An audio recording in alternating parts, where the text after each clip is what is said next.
Hey, welcome into the weekend warm-up edition of Main Street Sports Today, presented by the Tennessee Orthopedic Alliance of Columbia. I'm Maurice Patton. That is Wade Neely, and hopefully we can both hear each other. Welcome back, Wade. Good to be with you, Mo. How we doing? We're good, man. How are you doing? We are good. The sun is out. The sun is shining. It ain't even 90 degrees yet, but we are having a good ease into the Friday and a good ease into the weekend. Good to be back. A little warmer than you're used to, I'd imagine. A little bit warmer. You know, we were in the greater Pacific Northwest all last week, and yeah, 65 degrees is about as hot as it gets in Alaska for a good chunk of the year. So it's taking a little getting used to, but we're easing into it for sure. Well, good. It's good to have you back, man. I hope y'all had a great time, and I'm sure we'll be talking about it more here over the next couple of hours as we discuss local, regional, and national sports topics on this fine Friday afternoon. In the second hour, we will be joined by Nashville Cats receiver DJ Thorpe. And for those who are familiar with that name, that might be a different position than you're used to. DJ was a standout quarterback at Cane Ridge, signed with Western Carolina out of high school, and has since become at the professional level a receiver. So I'm excited to talk to DJ about that transition as the Cats get ready for AF1 postseason play this weekend. So again, DJ Thorpe, Cane Ridge graduate, joining us here in the second hour. In the second segment, we'll be joined by Chris Lee of Southeastern 16, talk a little baseball. They're down to two teams out in Omaha. The best of three College World Series championship series will begin tomorrow between Louisiana State and Coastal Carolina. Get Chris on to get his thoughts on that, as well as, you know, the coaching carousel and one guy who did not get on it. So excited to talk to Chris, as always, to talk a little college baseball here. We'll also talk a little golf, a little Braves, a little Sounds, some NBA action, as well as some NFL news, and whatever else comes up here again in the next couple of hours. There's a lot going on, but not as much as there has been, you know, with the Stanley Cup final finishing up and other such stuff. But still a lot to talk about, and we're going to have a lot of fun doing so over the next couple of hours. Wade, have you gotten caught up on everything that you missed on the boat? I lost you there briefly, Mo. You got me still? Yeah, I'm here. Sorry, yeah, I got you. That. Yeah. We were in and out of civilization for a good chunk of a week. Caught loose tidbits here. Was able to watch a little NBA Finals. Was able to watch a little Stanley Cup Finals. But got a good feel for what's going on. And yeah, you were exactly right. Last night we got treated to a game, and then they tipped off, and it was all Pacers from there. So not much of a game, but we do get those sweet words that'll come up on Sunday. We do get a Game 7, and the Stanley Cup Final, it kind of didn't live up quite as at the end as it did at the beginning, but we still got a good dose of everything. And yeah, we have smack dab entered the doldrums of the sports calendar right after those two.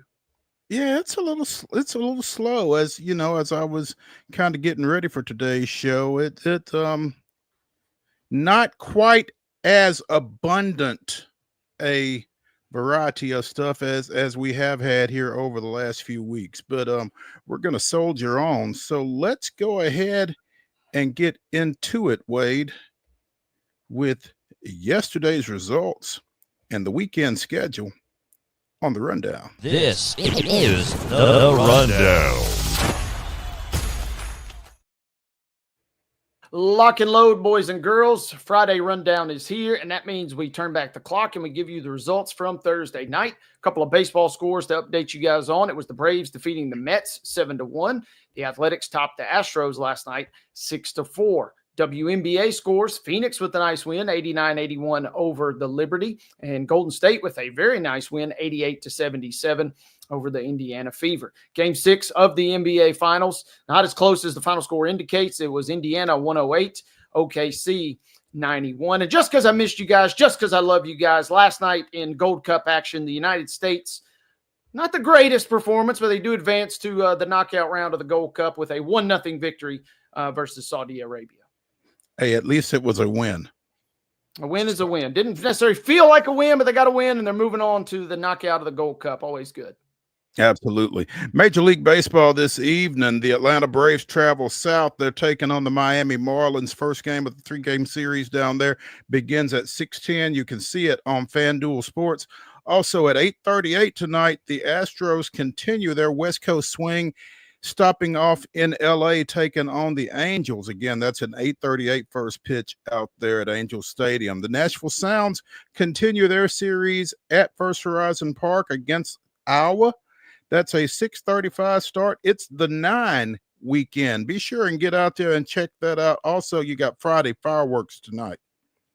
WNBA action tonight. All of these games can be seen on Ion. Check your local listings. At 6:30, Dallas is at Connecticut. Also at 6:30, the Mystics are in Atlanta against the Dream. And the 9 o'clock nightcap has the Seattle Storm at the Las Vegas Aces.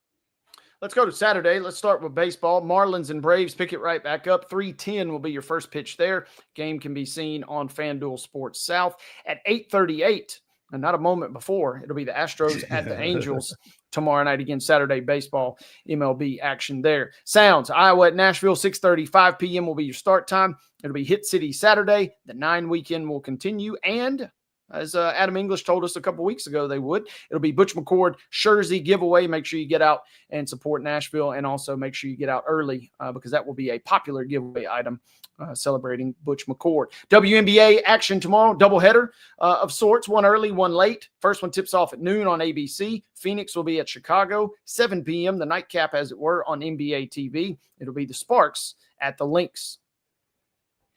Sunday, Major League Baseball action, 12:40. You've got the Braves and Marlins. That game can be seen on FanDuel Sports.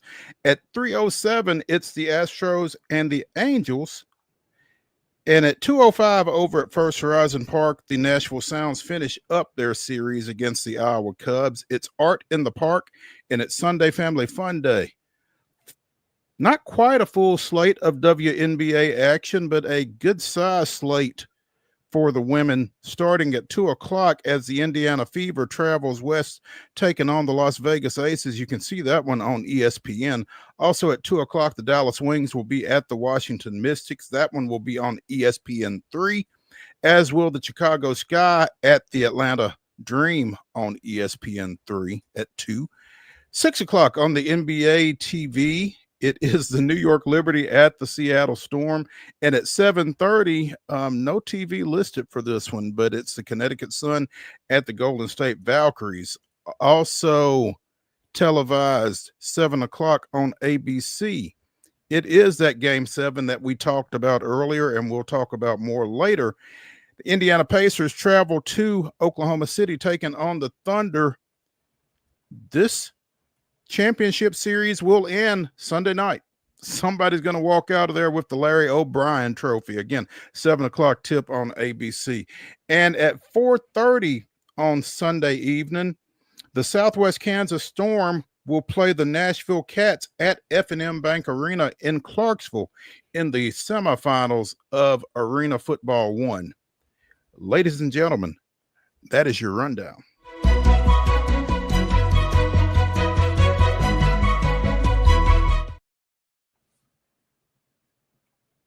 Your top story brought to you, as always, by the fine folks at Piggly Wiggly in Neely's Mill in Columbia. Be sure and check out their delicious daily deli lunch options available from 11 a.m. until 6 p.m.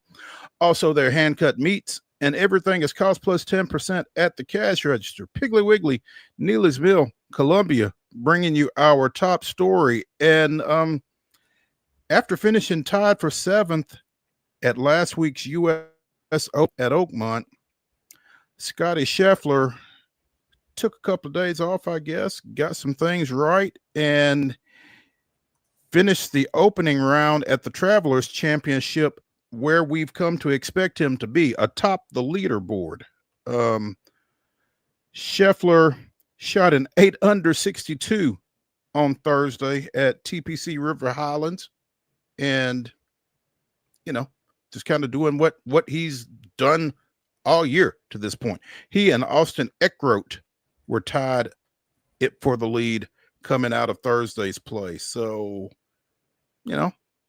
maybe Oakmont took a little bit more of a toll on Scotty than it did some others, but he's back in business, looks like, Wade. Yeah, back in business and kind of more of the same. And it's kind of reminds you a little bit of we've talked about it on the Kentucky Derby front. I mean, sometimes at a major, the best horse doesn't win. And we're talking about the best horse, certainly in recent memory and quickly ascending one of the all-time greats in Scheffler. And to go out and win a major every single time out is a pretty tall task. So on one hand, we can't be totally shocked that he didn't bring it home. But that's the kind of expectations, right, that we've come to know from this guy. Meanwhile, you flip the script and he's right back to business. Won this tournament last year and coming out like gangbusters to start. You mentioned the 62. And the last few tournaments, it felt like, Scotty, we've seen him lurking after the first day or two, and then he's kind of stalked everybody down. I don't know if there's going to be any of that this time around. It feels like everything is going his way from start to tip. So bogey-free round from McElroy yesterday with a 66, and we're not even talking about that really because Scheffler moves the needle, and Scheffler's playing so well. He's still sitting there at 9 under, and it feels like unless somebody has a massive performance, we'll be talking on Monday's show about Scotty taking this one home. You feel like that. Justin Thomas matched him, went 6 under today to get to 9 under through 2 rounds. Those two are tied at the top of the leaderboard after today's play. Obviously, still a lot of guys out on the course, but right now they are the leaders at 9 under, 2 strokes ahead of Denny McCarthy. McCarthy is also shot 6 under today to get within 2 of those 2 guys. But again, still a lot of golf to be played both today and over the rest of the weekend. But again, Scotty Scheffler back kind of where we've gotten used to seeing him thus far this spring, going for his 4th win in his last 6 outings, I believe. It's just unreal, the tear that he's been on here of late. But it just feels like he's... Go ahead. Been on fire. And I mean, Data Golf already has him at 45% to win the tournament. I mean, there's still 2 more rounds. There's still, guys out there today, but Data Golf already's got him at 45% to win this thing. And he was pedestrian today by his standards, especially what we saw yesterday. So that alone kind of tells you the level of dominance we're talking about. We're almost at the point. Number one, we'll be shocked if he doesn't win it. Number 2, right. You start wondering, all right, is the course record in play? Is the 72-hole record in play, rather? What other notable achievements is he going to pull off? He's just on a different planet right now than everybody else. And it's just amazing, that you have those kind of expectations for a guy, but that's, what he's created with his play here over the last bit. So he definitely moves the needle. He's definitely must-see TV. And again, like you said, Monday, most likely you just feel like the talk's going to be about Scheffler winning another one. So stay tuned.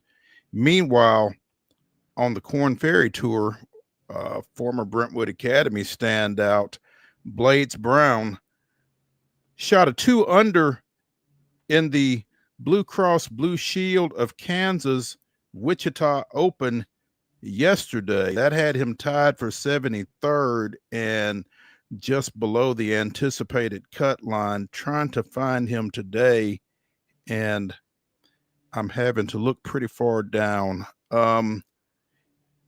He's in for the day. He shot a 70-69 through the first 2 rounds, so 1 under for the tournament. And not sure. I don't know. I don't think that's going to do it. The projected cut line here is a -3, and he's a little bit away from that. So we will have to see if that line moves and if he survives into the final 2 rounds in the Wichita Open this weekend. Been trying to keep an eye on the youngster. Recently had a birthday, I believe. So maybe he'll get a gift and get to advance into the final 2 rounds of this thing as he continues to make his way in the pro ranks. Yeah, it seems like it's going to take a little bit of, it would be a miracle. -4, -3, most likely. Data Golf says both of those kind of have, there's a 2% chance of a -2 cut. Let's put it that way. -1's not mentioned. So, we mention this every time with Blades though, right? Every round is a chance to learn, obviously a chance to win some cash and to try and move your way up the Korn Ferry. I mean, just a couple of months ago, this was a guy without a tour. So the fact he is competing on a regular schedule, that's kind of the real first step. Yeah, you'd like that instant success. And, we've seen it, catch lightning in a bottle, maybe win a couple more tournaments, maybe crawl your way right up to the top of the standings in the Korn Ferry. But usually it's more of a grind. And so the fact that he's kind of going out and grinding through it, that's the real task. And we'll just be happy for all the successes that do come along the way. Yeah, and I think it's the grind, like you said, that is the big thing for him, just being able to go out and grind on a consistent basis and get yourself kind of acclimated to that, having to grind ideally for 4 days and come back and do it again the next week, that kind of thing. So it's certainly a transition for anybody, but again, particularly for somebody who should still be playing high school golf theoretically. So keeping an eye on Blades Brown, the former Brentwood Academy 3-time state champion, hoping for some help here out in Wichita right now. He's 1 under through 2 rounds, so we'll keep an eye on that. Let's take a break here on Main Street Sports today. It is the weekend warm-up. That is Wade Neely back in his customary seat. I'm Maurice Patton, and when we come back from this break, we'll be talking Omaha with Chris Lee of Southeastern 16. Stick around.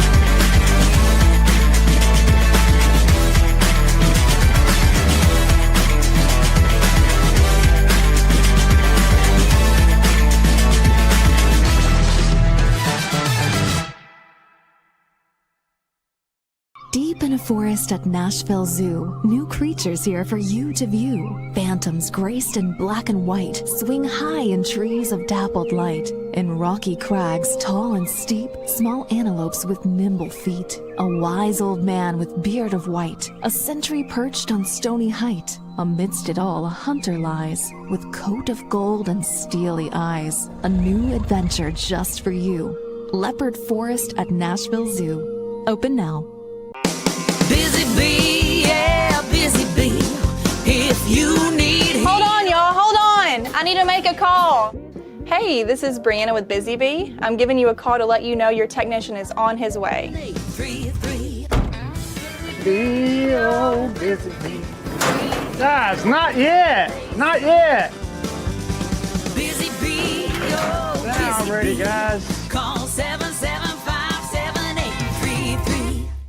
Custom Stone Handlers supplies over 600 distributors and suppliers with quality stone products. Along with Riverstone, we produce and distribute over 100 building, landscape, and other bulk products.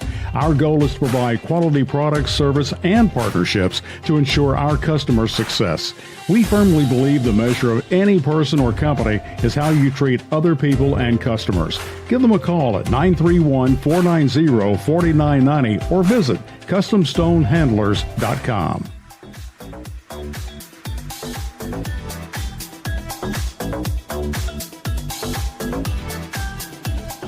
Welcome back into the weekend warm-up edition of Main Street Sports Today, presented by the Tennessee Orthopedic Alliance of Columbia. I'm Maurice Patton. That is Wade Neely, and we are pleased to be joined now by Chris Lee of Southeastern 16. Still one more weekend of college baseball remaining, and Chris, good afternoon. Hey, good afternoon to you. Hey, Whoever you were on last with, I think it was Chip Walters, maybe, was very complimentary of your Braves lid. By the way, Oh, not that we didn't like it, but he made a point after you got off that was a nice lid Chris was wearing. So, kudos to your hat fashion. my kids got this for me for I think my birthday 2 years ago. It's one of those Mitchell and Hess deals that are really nice. They do good work with hats. Well, kudos to your kids. They've got good taste and taking do. care of dad. That's always a good thing. LSU and Coastal. I'm not sure this was the expected matchup in the finals. Yeah, I mean, the LSU side didn't surprise me, and the Coastal side didn't shock me. I thought 13 was a joke where they should have been seeded with the season they had. And, I thought when Auburn at the 4 seed drew Coastal as a 13, I thought that's not a fair draw. That's one of those cases where, the higher seeded team got a disservice by getting a team as a 13 that should have been probably, in my mind, a 7 or an 8. But that's a little bit of how we got here. And I think Coastal isn't just a nice little story. I mean, that is a really, really elite baseball team. And you don't necessarily expect that coming out of the Sun Belt, but are they still kind of riding the momentum of that 2016 national championship, Chris, just in terms of the exposure, the recruiting that type of exposure gives them, that kind of thing? I don't know. My gut answer would be no, because, I mean, the world of those schools just got blown up to bits the last 5 years. I don't know what was in the secret sauce for this year and how they did it, but, man, what a job they did in putting together that team. And, again, I think I respect it even more because it's harder than ever for a program at that level to build a team that can play with the big boys, and boy, that one can. And to keep them together once you build it. Yes, all of that. Yeah. What have they won? 26 straight now? 26 in a row. That's unbelievable. I mean, it really is. As we were saying on yesterday's show, it's not LSU Shreveport, but I mean it's still 26 at that level, with so many of them being in postseason play and that kind of thing. That's pretty indescribable. But what do you feel like they've got to do here over the next 2 or 3 games against a really good LSU team? I mean, keep doing what they're doing. Their pitching has been elite, might be a disservice to what they've done. But now the issue is you've got to face Cade Anderson and Anthony Einson and maybe Case and Evans. And that's 3 guys. The first 2, well, Anderson will be a top 5 pick in this draft, barring something weird. Einson might sneak into the first round. And Case and Evans is going to be a first rounder in 2 years, barring something crazy. And, oh, by the way, Chase Shores, who was a first rounder a couple of years, a first round prospect a few years ago out of high school, is now showing the first round talent again now that he's been a year and a half removed from Tommy John. He's throwing 100 to 102. The challenge for them is to be able to hit that kind of pitching. And I'm not sure much of anybody. I was going to say a Sun Belt team saw that in the season. Certainly, I'm not sure many teams in any conference saw that kind of pitching during the season. Chris, I'm immediately wondering, does the layoff help either team? Does it hurt either team instantly in your mind? A couple days rest. I think it helps LSU. I mean, Coastal was steamrolling anyway. The range of possibilities in that 9th inning of that LSU Arkansas game were just staggering. I mean, first of all, LSU could have had to play another game. Second of all, boring, just take away one mishap. That game maybe goes to extra innings. Then maybe they're throwing Anthony Einson, or who knows, that could have been a 15, 16 inning game with the chance of playing one more. Instead, what happened is LSU won the game without extra innings, and it gets to reset its entire pitching. Instead of having to throw Anderson again in a win for your season game, or Einson in relief, which they've done before, now they get to rest them all for 3 days and start back over fresh, just like it's an SEC weekend. I don't think either team's complaining about the rest, but I think Coastal probably 1 to 10 in terms of predictability is a little more reliable. LSU is more top heavy. Now their arms on down are more talented, but they're also more raw. Coastals are more developed, But I think for LSU, they could have been going into this series with the outlook a lot different if they had had to pitch their main guys to stay alive and get there. Now instead they rest them for 3 days. LSU's obviously favored in the game tomorrow, but they're a small favorite, minus 190 for the series. Coastal's plus 155. Does Vegas kind of have that right? It won't. It sounds like it won't be a massive shock if Coastal wins, and it sounds like we maybe kind of sort of should expect LSU to win. Yeah, I'm not great with betting odds, but I think that probably should be maybe closer to even. LSU's got more talent. It's the brand name, and I get why it is what it is. But, man, I'm telling you, if Coastal won this thing, it wouldn't shock me. I also love kind of the fieriness of their coaching staff. Fiery, to put it lightly. We've seen kind of some call outs of Florida, and I love what I heard kind of in the press conference when they ask about LSU, and they say, what do you admire about LSU? And not just the coaching staff, but a couple of guys spoke up and said, not much. I mean, we're just worried about what we do. And it seems simple to me, but I love the kind of fact that it doesn't seem like the moment is too big for them, and it seems like they truly are just worried that if they come out and play their best, they probably feel like they're going to win this series. Coastal, that is. You know, it was kind of easy to write off their regular season if you wanted to. The Sun Belt was down across the board. It had 2 teams, I think, that got into the tournament, them and Southern Miss. And, some of the other teams were down further from what they've been. But what's happened since is they've beaten everybody and anybody in their path. I mean, they've run through the NCAA tournament unbeaten. And you look in that 26-game winning streak, I don't remember the exact number of games that have been under 3 runs in that, but I think you can count them on one hand. Not only are they winning, they are winning by pretty good margins, and I think people might be sleeping on that just a little bit heading into this. Chris Lee of Southeastern 16 joining us here on Main Street Sports today, presented by the Tennessee Orthopedic Alliance of Columbia. And Chris, at this point, you've kind of alluded to it, but we should pour one out for the Arkansas Razorbacks. I mean, the way they lost that game Wednesday night was just gut-wrenching if you've got any kind of objectivity regarding the College World Series and college baseball in general. Bottom of the 9th inning, they've got 2 opportunities to win that game on defense, basically, and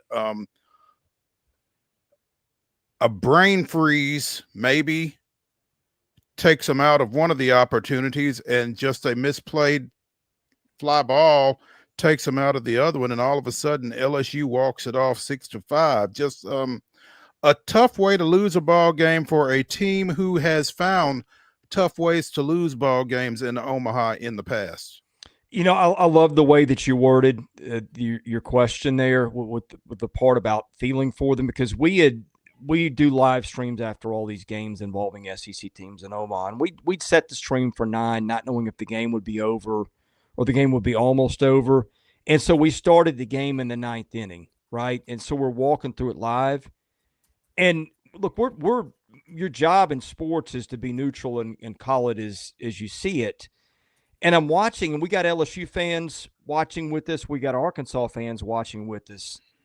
And at one point I said, hey, look, I'm not here rooting for either team, but I can tell you, watching Arkansas lose the way it lost was hard to watch. And we're watching that whole collapse unfold live. I mean, the minute they threw to third, I said, oh boy, feels like they should have taken 2.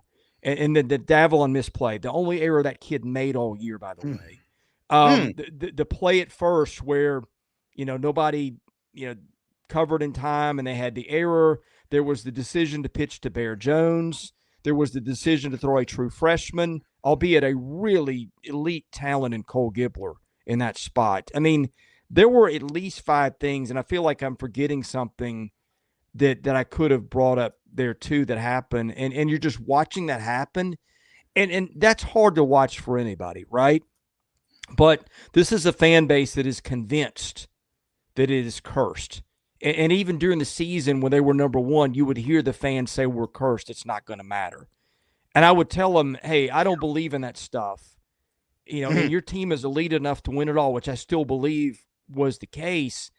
And to see that happen to those guys, that was a little hard to take just trying to watch. And I had to at one point say, hey, look, I'm not unhappy for LSU, hats off to them, but let's think about what we're watching in the moment, how tough that is for Arkansas. I mean, you saw two players walk off the field bawling. How often do you see that ever in sports? I mean, it was a scene. I wish LSU had just won it a different way than it did, because I hated that for Arkansas. Right. You hate that for Arkansas. And again, a number of people have talked about maybe Coastal Carolina. Arkansas is cursed. So, I mean, I had not heard their fan base say that. I don't know a whole lot of Arkansas fans, but I mean, when you lose a game like that, you can see where that might come from for sure, because they had it until they didn't, it felt like.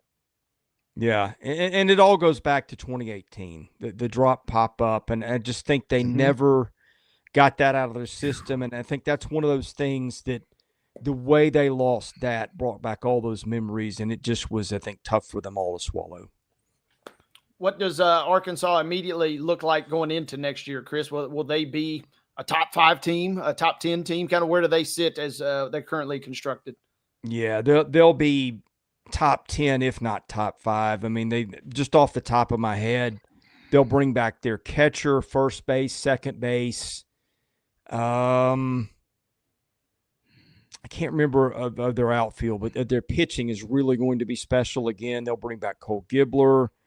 They'll bring back Christian Fouch. I mean, they had just a bunch of arms that go 98, including a couple that were hurt for the tournament. I mean, they'll be top 10 and maybe top 5, depending on how they fill out their roster after the draft in the portal. Yeah, before they go shopping, right? Right. And I'm also curious, when you lose one like that in heartbreaking fashion, yeah, it is super difficult. And like you said, it was just painful. And we've talked about LSU's got the goods anyway. On the other hand, I mean, how much of a wind underneath their sails, so to speak, does LSU have after sneaking out one like that coming into this championship series?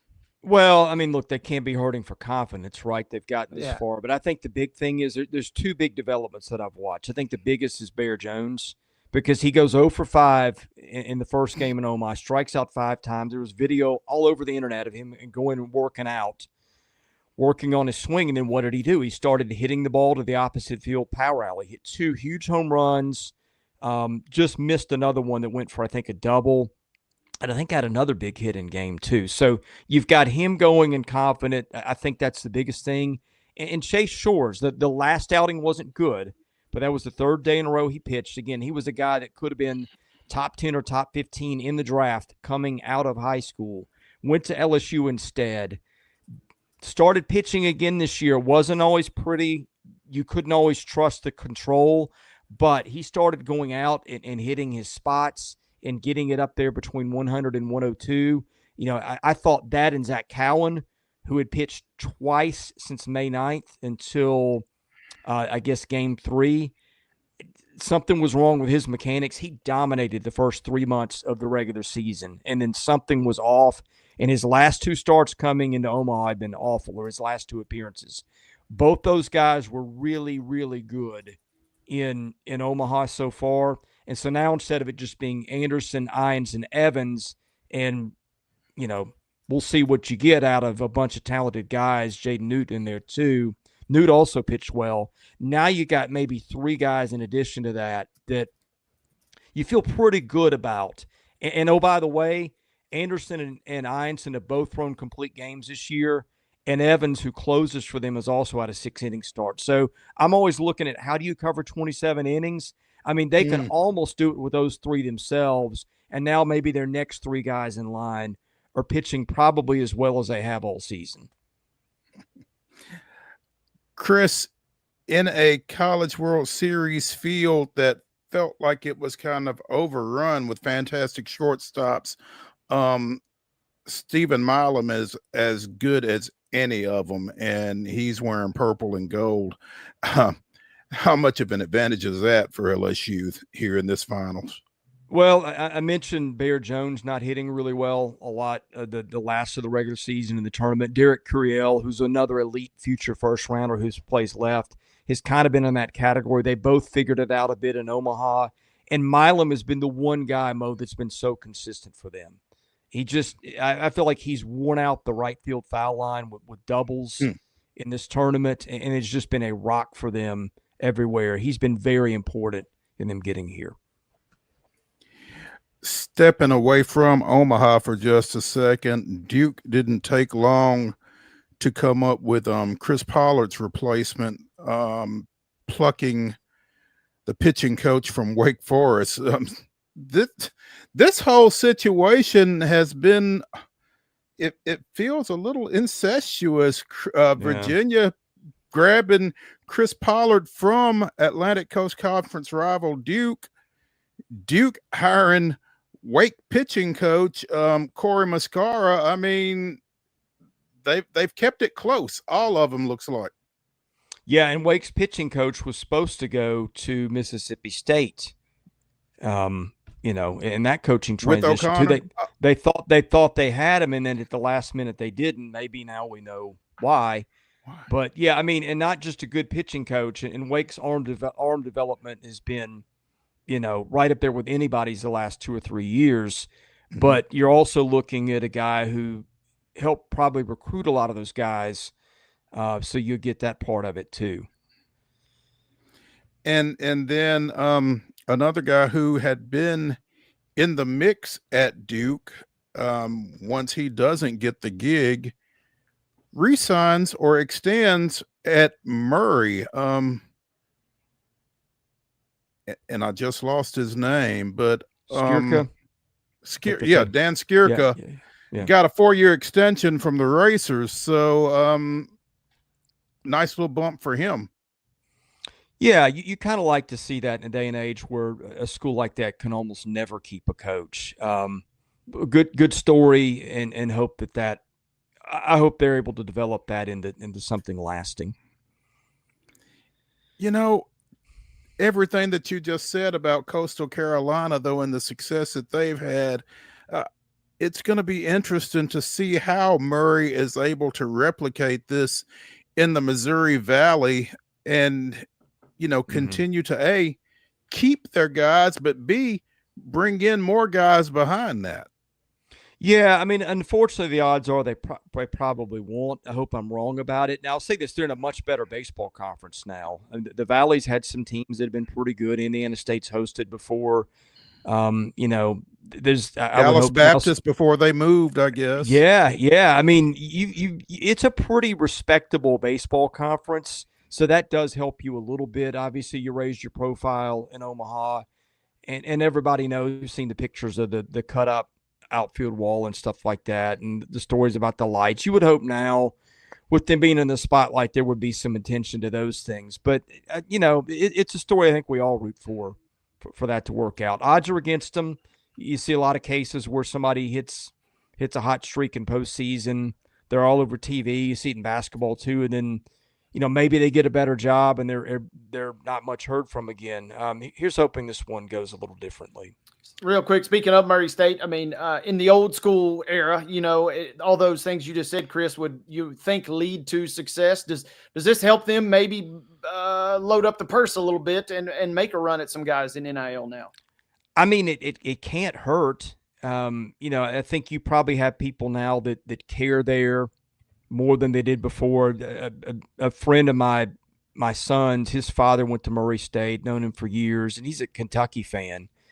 And I asked him, I said, what did you think about the College World Series or, the Super Regionals? He said, man, I've never been that nervous watching a sporting event in a long time as I was watching the end of the Duke game that everybody now remembers. And, you would hope there'd be a lot of people like that just kind of been out there, that'll hop on board a little more. We'll see. Chris, what's going on over on West End now that the overall number 1 seed has, kind of had a chance to kind of absorb that situation and maybe step back from the ledge a little bit? Any shakeout? Yeah, they're hiring a hitting coach, a guy that I think you're familiar with. I think Jason Esposito played third base for them. Oh, Is going to be their hitting coach. It's not official yet. I think that's going through HR. You know how Vanderbilt can be. But he's going to be the new hitting coach after they have moved on from. Gosh, I've already gone blank. The former Dayton head coach, who was a hitting coach, that didn't last long. But anyway, a guy that has been an assistant hitting coach with Cleveland, I think has been a hitting coach or something along those lines in pro ball now since 2017. They needed a guy who can coach hitting. That got one, and also a guy who's very familiar with the program, having been a 3-year starter there. And, oh, by the way, on their first Omaha team. The first Omaha team. Okay. Okay. He replaces Jason King. Yeah. So, okay. Like you said, comes in from the Cleveland organization, was the number 2 pick of Baltimore in 2011. 54-win team that season before he was drafted, and again, making their first Omaha trip. So that's nice. I'm sure fans will appreciate that after the way Vandy went out that weekend at Hawkins Field. So yeah, hopefully that will pay off for them. Chris, we appreciate you spending some time with us this Friday afternoon. And LSU in 2 or 3? 3. Okay. All right. So we will have a Monday night game, says Chris Lee of Southeastern 16. Man, again, thank you. We appreciate it. Look forward to catching up with you again soon. Hey, have a great weekend. Thank you. Thank you, Chris. Thanks. You bet. Let's take a break here on the weekend warm-up edition of Main Street Sports Today, presented by the Tennessee Orthopedic Alliance of Columbia. When we come back, we'll talk a little pro baseball. Stick around.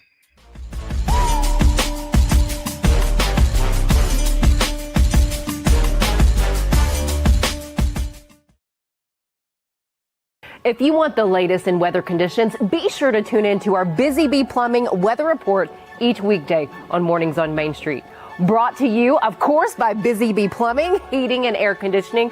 We will keep you updated on the latest conditions outside, like severe weather, heat, snow, rain, and even hail.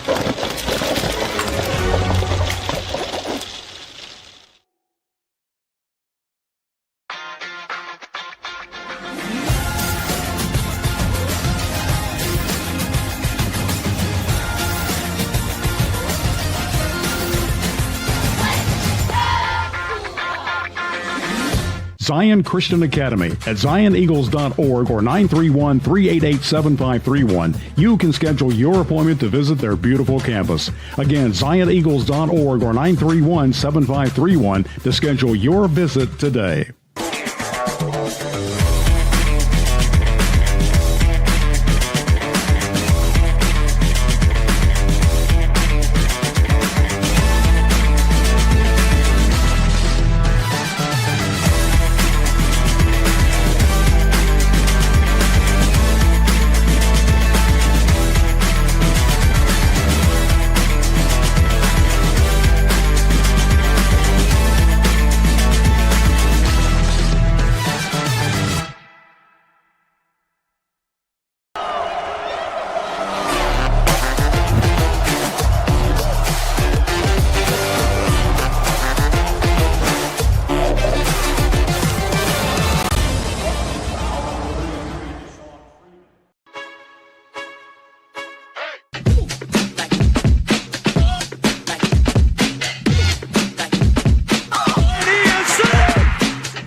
June 20th, 2011, Tim Hudson flashed back to his Auburn days as a two-way standout, pitching 8 scoreless innings with 8 strikeouts and driving in the game's only runs with a 7th-inning 2-run homer as the Atlanta Braves down visiting Toronto 2-0. Hudson took his complete game effort into the ninth, issuing a leadoff walk and giving up a single to ex-Braves shortstop Yunel Escobar before Craig Kimbrell came in and struck out each of the 3 hitters he faced to pick up the save. That was this day in Braves history. I remember covering an SEC tournament that Auburn was in, Tim Hudson's junior year. He was an All-American both as an outfielder and a pitcher. And stout. Again, great talent there, man. Fun to watch. Big series for Atlanta this past week, and they rose to the occasion. 7-1 win over the visiting New York Mets last night for the 3-game sweep.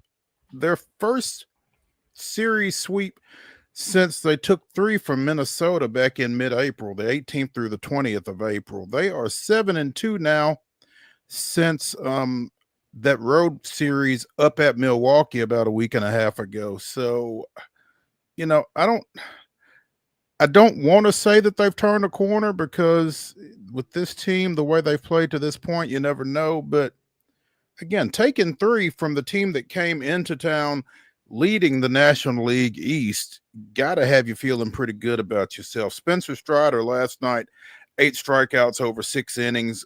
Matt Olson staying hot, had a pair of doubles last night, one with the bases loaded to drive in all 3 runs in a 4-run 6 that really kind of broke things open. So now the challenge becomes, you know, you rose up against one of the best teams in baseball. Can you keep it rolling when you go to Miami tonight against one of the worst teams in baseball, the Marlins, 29-44? Again, that's kind of the challenge for Atlanta right now. I think they played about as well as they played all year. Probably they played probably to most people's expectations, but now you can't turn around and go down there and drop 2 of 3. Really, you'd like to get a sweep, but I mean, you would settle for a series win. Yeah, playing some good ball right now and kind of turning a little bit of a corner. But you were right. This is where the mental game kind of kicks in, because, you know, in theory, anybody can get up for a series like that versus New York. But can you kind of keep the pedal fully pressed to the floor? They really only have one speed to go from here on out, and that is fast. And can you do it versus one of the worst teams in the division, for sure, and one of the worst teams in Major League Baseball? So this is kind of the real test in some regards to really get a feel for if that mojo is going to keep going. But it's a good victory. The Philly fans of the world are certainly happy, as now you got a dead heat for that NL East at the moment. And yeah, the Mets are reeling, man. Lost 6 in a row now. We're not even into prime Mets choking territory just yet. Give it time. It'll be interesting for Atlanta, again, going to Miami for 3 starting tonight, and they got a spot start set up. Didier Fernandez, who celebrated his 20th birthday on Tuesday, will be the youngest Brave starter in more than 50 years. Mike McQueen was 19 years, 297 days old when he started for Atlanta against the Dodgers on June 23rd, 1970. Again, Fuentes just turned 20 on Tuesday. He has pitched at 3 different levels in the Braves organization this season, at Rome, at Columbus, and most recently at Gwinnett. It's got a 4.81 ERA in 9 starts across those 3 levels, and he's getting the ball tonight at Miami as much as anything, just to kind of give some folks some rest and line things up for the next couple of series against the Mets again and against Philadelphia. So as we've talked at various points here over the last couple of weeks, this is a big stretch for the Braves with these 2 series against the Mets, and they've got Philadelphia coming into town next weekend. And if they are going to make a move, this is the time to do it. So if you can get your pitching lined up to where your best arms are maximized against the Mets and the Phillies next week, that's kind of the way to go. And so again, you're seeing the 20-year-old Fuentes, 20 years and 3 days old Fuentes coming up for this start tonight against Miami. 39 and a third innings in those 3 minor league stops, 48 strikeouts, 12 walks. So you hear a lot of minor league coaches tell pitchers when they go up, just keep doing what you've been doing. And I'm sure that's the message to Fuentes as he goes into this start tonight against the Marlins. I mean, the strike zone doesn't move a whole lot. So just keep pounding it. And he may be in pretty good shape, especially if this offense continues to operate the way it did against the Mets. I mean, they won 5-4, 5-1. I'm sorry, 5-4, 5-0, and 7-1. So outscored the Mets 17-5 over those 3 games. That's again about as consistent as this offense has been for an extended period of time at any point this season. Yeah, chance to keep things rolling. And with it, I mean, 2 ways to look at it. You just kind of laid it out. When you got divisional opponents, I mean, that's where you make your money, right? And if you can do some damage, you can throw some more haymakers against those 2 teams in particular. Yeah, you could really kind of claw back in this thing before you even get to the All-Star break. That would be nice. Meanwhile, Miami dropped 3-4 to Philadelphia coming into this game. It's again, Fuentes for the Braves. Former Nashville Sound Jansen Junk will be making the start for the Marlins, 1-0 with a 2.78 ERA. So a lot of folks will be keeping an eye on this one for a lot of reasons, I guess. Meanwhile, hey, real quick, I just saw this when I was scrolling through the ticker. Blade Tidwell is going to start tonight versus the Phillies. So Tidwell and Wheeler going toe-to-toe. Oh, okay. Good catch. I missed that.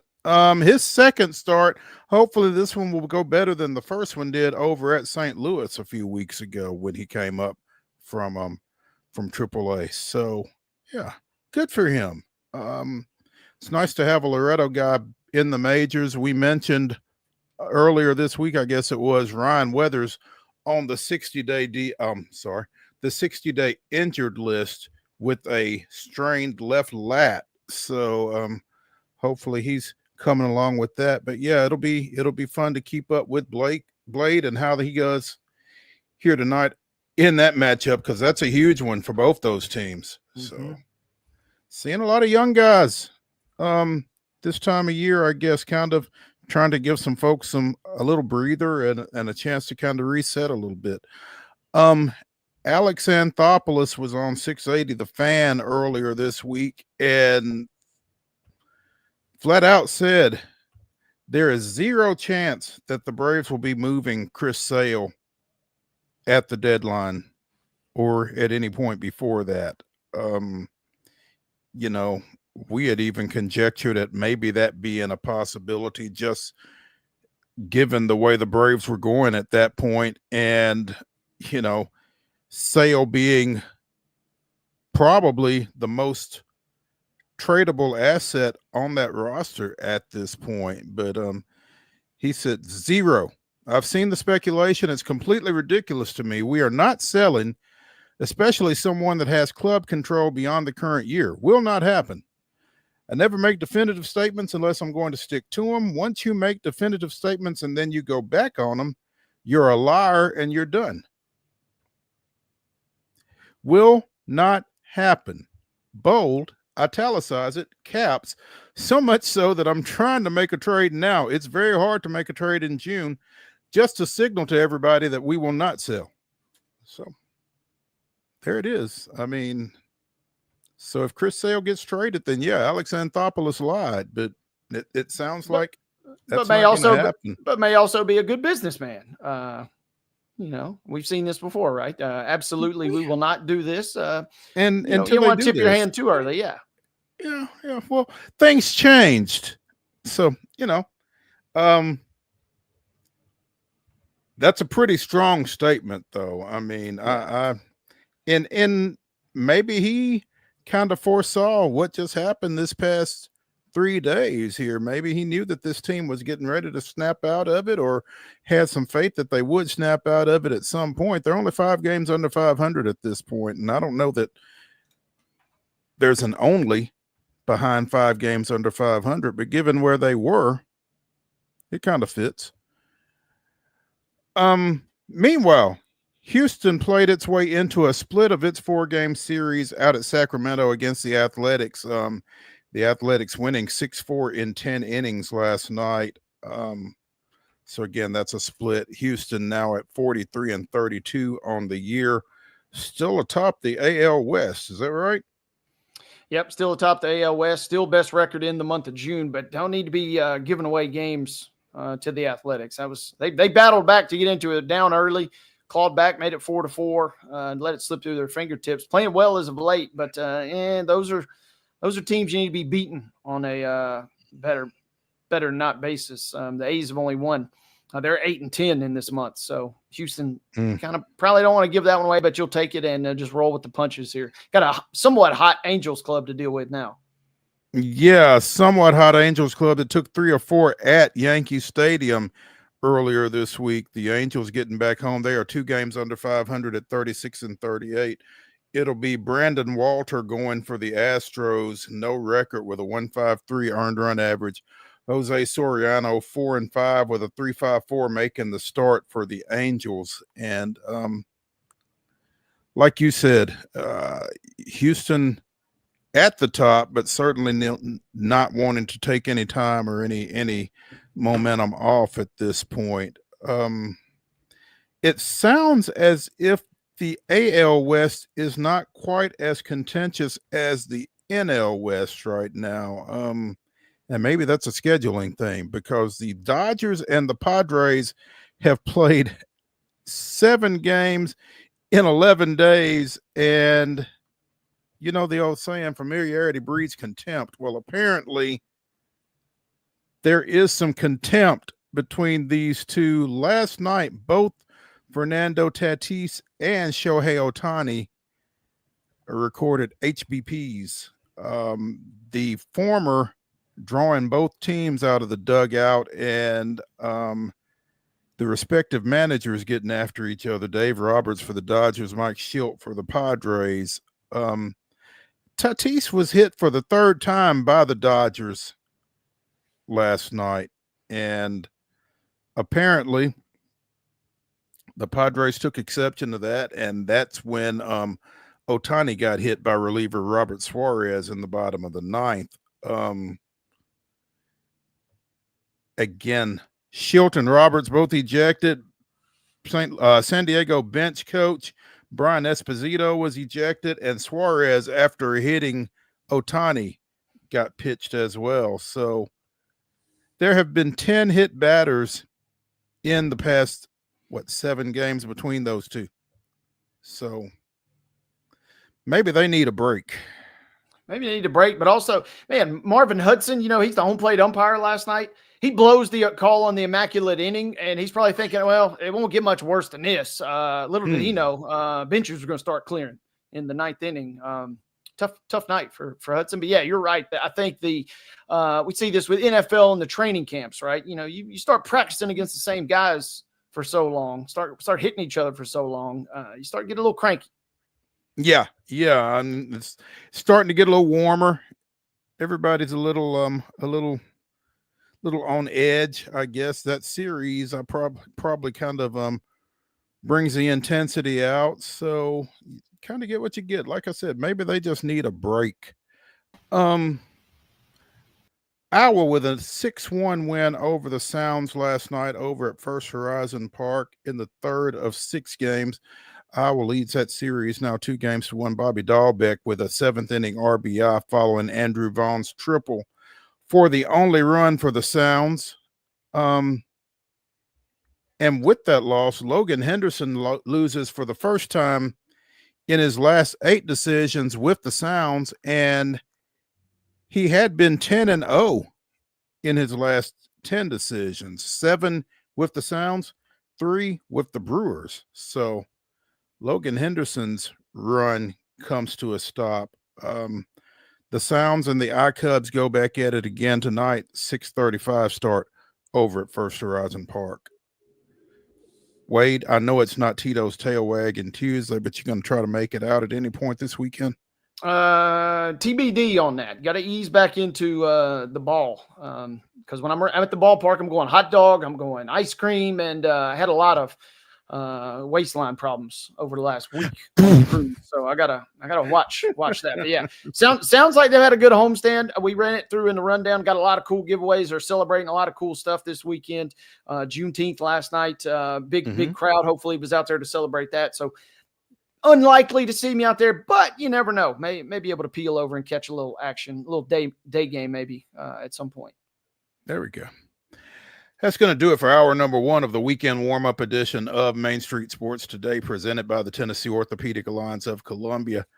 Come back after this break. Wade and I will be getting into the grab bag, talking a little NBA, among other things. Stick around.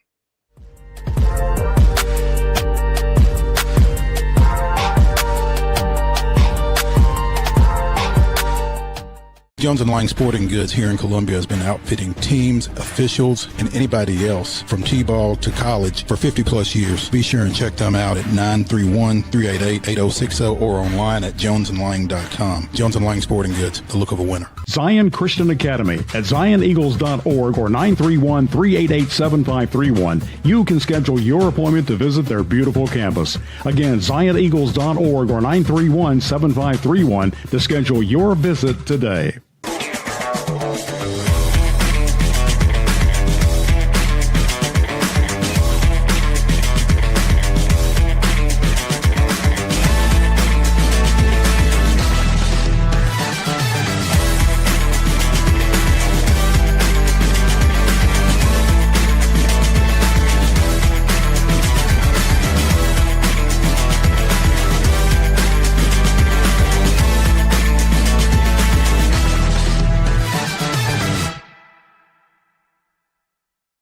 Custom Stone Handlers supplies over 600 distributors and suppliers with quality stone products. Along with Riverstone, we produce and distribute over 100 building, landscape, and other bulk products. Our goal is to provide quality products, service, and partnerships to ensure our customers' success.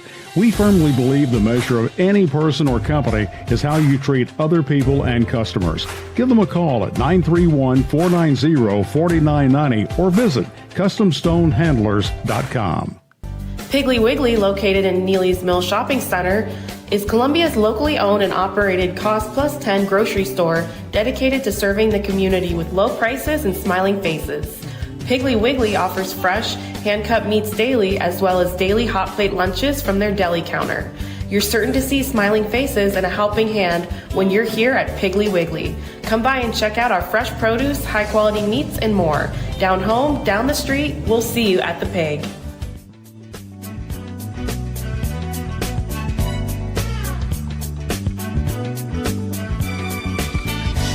It's hour number 2 of the weekend warm-up here on Main Street Sports Today, presented by the Tennessee Orthopedic Alliance of Columbia.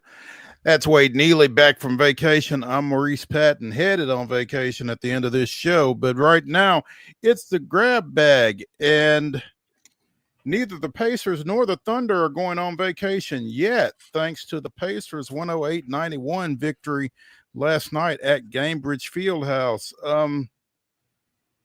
And Wade, with Halliburton supposedly injured, this Pacers team just refuses to cave in, feels like. Refuse to lose. I mean, at this point, we are literally done with the opportunities to count them out because they defy everything. And we've kind of seen this before. We've seen it again. And last night, they picked themselves right up off the mat, got off to a horrendous start. But then by the end of the first quarter, had wrestled control away firmly in this game. In the second quarter, really just took and put this game to bed. Scored 36 points in the quarter. OKC was putrid on offense in the first half and really putrid all night. And then in the third quarter, we saw the Thunder basically wave the white flag. And, they were out there. They were going through the motions. Neither team scored for the first 5 minutes of the game, or the third quarter, rather. The moment was there for OKC, but they didn't seize it. And by the end of the quarter, they kind of had packed it in and just basically looked resigned toward game 7. But you're right. I mean, Halliburton in the first 3 to 5 minutes, man, he did look injured. He did not look comfortable out there. I'm waiting. The moment this series ends, it feels like we will get news about a real injury and Halliburton missing some time. But props to him for gutting it out, grinding through it. Wasn't at his best, but he was certainly well enough. And the Pacers, you just cannot count this team out in any shape, form, or fashion. They continue to swing, and they'll have one last swing taken on Sunday night. And that swing will be in Oklahoma City, but they have won in Oklahoma City. So to your point, you can't count them out. And even as banged up and battered as they are, they still find a way to keep themselves in it and get things done. Halliburton, 14 points, 5 assists last night. I think the 5 assists was, no, it wasn't. TJ McConnell had 6. But, he continues to facilitate for that offense and doesn't necessarily have to score, especially when you're getting 20 off the bench out of Obi Toppin. But, you're considering and you're conjecturing, how does this team win with Tyrese Halliburton at less than 100%? And they clearly found a way. So, and to your point, OKC did not necessarily look engaged for 48 minutes last night. And I guess at a point when you're getting beat by nearly 30, that's understandable, but you can't just turn it off and turn it on and decide to turn it on for game 7, can you? No, and I mean, they just got flat out whooped and beat last night. And we've said this a couple times. I mean, this is still a Thunder team that has not done it. They have gotten close. They've taken steps in the right direction every year, but they still, every now and again, lay an egg. And last night was certainly that. I mean, like I said, they had control of the game in the opening moments, first half of the first quarter. Indiana didn't even have a field goal for the first 5 minutes. They had 2 free throws to their credit. OKC, you're thinking, all right, this is their chance to deliver their knockout blow. And then they just fell flat. We saw 8 turnovers from SGA last night. He just did not look comfortable at any point. The role players, can't say enough about McConnell, who at one point when he was out there, he's got to be, 31, 32 at the most, and he was the oldest player out there on the court. I mean, he's stealing rebounds from Hartenstein. I mean, he stole the game in many respects for the Pacers. Toppin was certainly great, and Siakam, I mean, this guy is just unreal. 16 and 13 last night in the pregame huddle. He's got his eyes rolls back in his head like he's the Undertaker. He's ascending to some sort of dark place that I don't know I ever want to visit in my life, but he was electric. And OKC just flat out was a dud last night. Yeah, you got to give the Pacers credit, but man, you got to look at OKC and their backs are now firmly against the wall. Sure, in my opinion, they're probably going to win relatively big in game 7 at home. But, man, they had a chance to deliver the knockout blow last night in the series, be crowned as the champs, and they did not step up to that moment in any capacity last night. And I just feel like, it's obvious. It's game 7. Anybody's dangerous. And, Indiana has really, it feels like, kind of relished that underdog role. For sure. And, I mean, that's kind of, to your point, exactly where we're headed. I mean, why not try and win it in game 6? Yeah, you can go back, but this is not the team to be trifled with as far as going back and putting your chips in the middle. A winner-take-all situation. First game 7 in 9 years. Got to go back to the Cavs Warriors 3-1 comeback. There have only been 19 finals in the history of the NBA that have gone to game 7, and we've got one, and anything can happen. We're talking about an injury. If SGA or Williams comes out, and suffers an injury, poof, now you're up into a one-game scenario where literally anything can happen. I do think OKC will win and probably win big, but you've put yourself in a very odd situation against the team that it continues to defy the odds. If you are OKC, do you reach out to Drake and just say, dude, leave us alone? Got to. Apparently, Drake had put $600K on OKC to win, $200 on them to win by somewhere between 6 and 10 points. neither of which came through. Now, if they had, it would have paid off $1.7 million. As it was, he lost $800,000 last night. The Drake curse is real, man. I mean, if you're thinking about which side to bet on, you could do a lot worse than just finding out who Drake is betting on and just bet the opposite. You would do a lot better than you would think. Yes.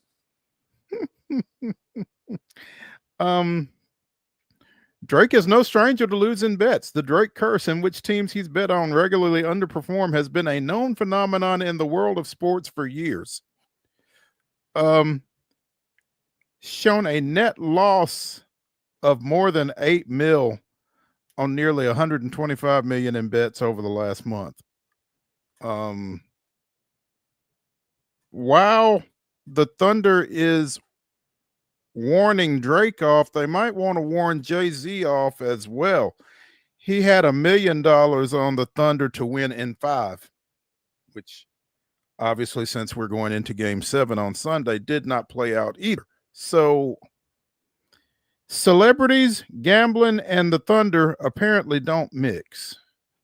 Yeah, not good. And Jay-Z's a little too old for that. And he's got too much. I mean, in a sense, why not? If you got more money than God, right? I mean, why not bet it? What's as he famously raps, what's 50 grand to a mother effer? Can you please can you please remind me? Right. I mean, ain't no big deal to him, but I feel like he's got a little more sense than that. Drake, meanwhile, this is the guy, he lost $600K on Francis Ngannou against Anthony Joshua. He bet $355,000 on Mike Tyson to beat Jake Paul. He's got a slew of famous bets that have all lost. He's bet on the Leafs several times in famous history. But yeah, if you are on the fence, just find out who's Drake is betting and run to the opposite side. Go the other way. You might have a good shot. And count your money, huh? Meanwhile, there is a non-celebrity out of Colorado who bet Pacers in 7, who with a win can net 900 grand.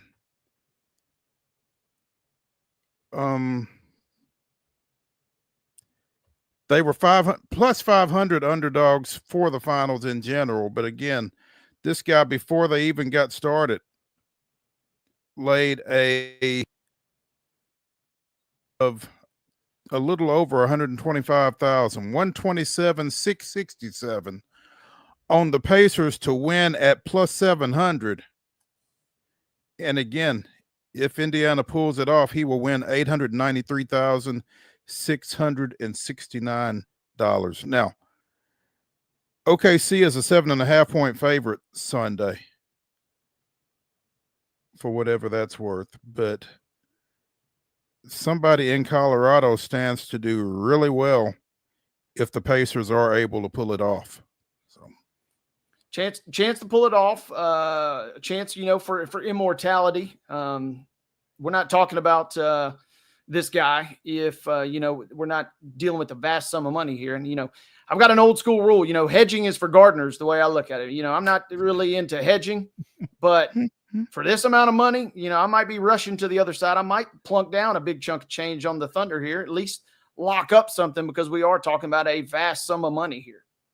That is a vast sum of money, and you certainly would not like to lose all of it if you could prevent doing so. But it's not something I'll ever have to worry about. If you hear of me placing a 6-figure bet on anything, come check on me, because something is clearly wrong.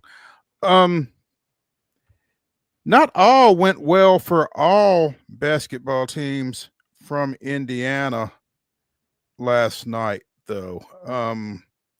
Again, as we mentioned during the rundown, the Golden State Valkyries with an 88-77 win over the Indiana Fever. And at one time during that game,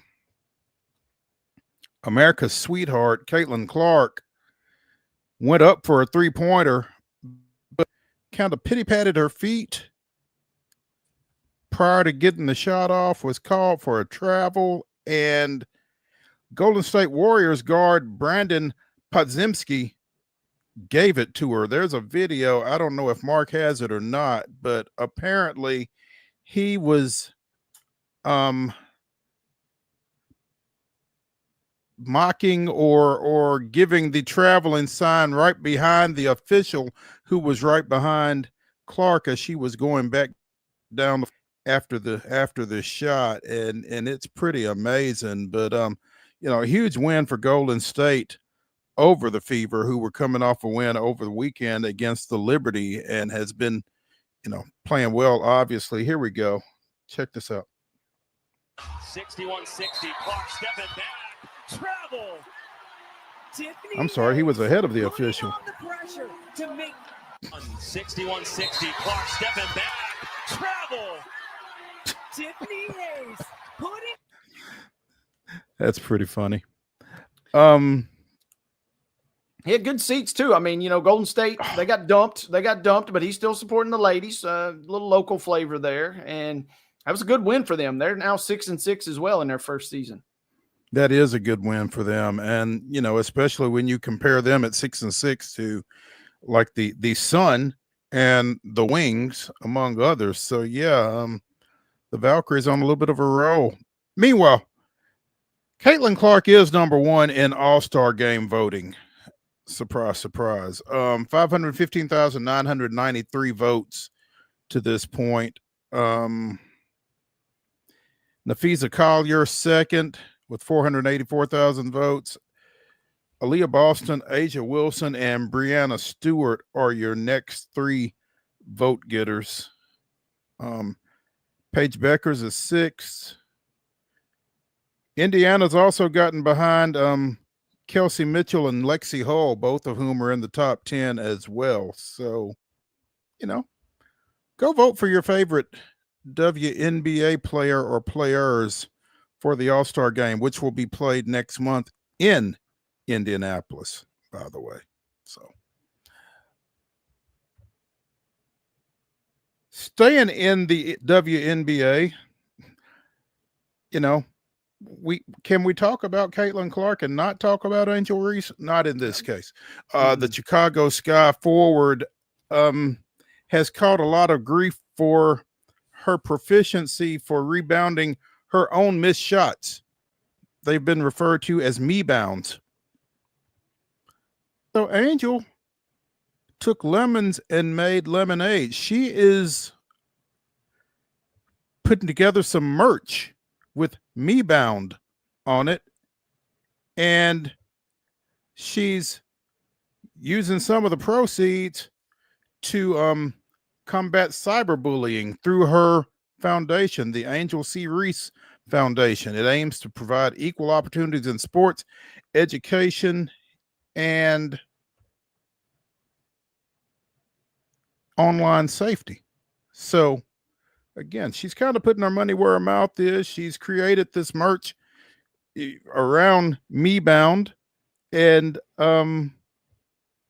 she's gonna put some money toward a good cause. So every rebound and every Me Bound is power reclaimed, she said. So good for her.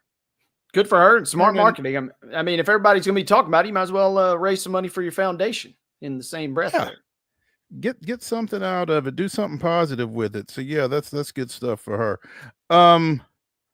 Finally, might want to get drivers for Zach Edey and Shadur Sanders, both of whom have been ticketed for speeding here over the past little bit. The Memphis Grizzlies Post, back in his home state of Indiana, recently was popped for going 101 and a 55.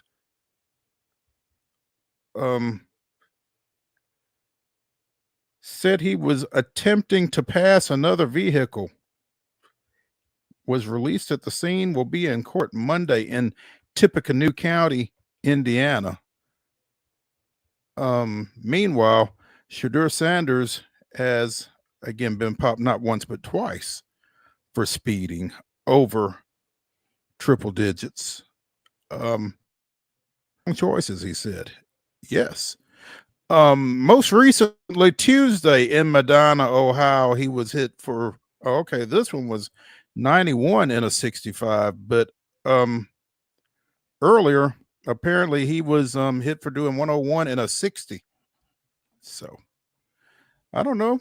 Did these guys play at Georgia at some point or what?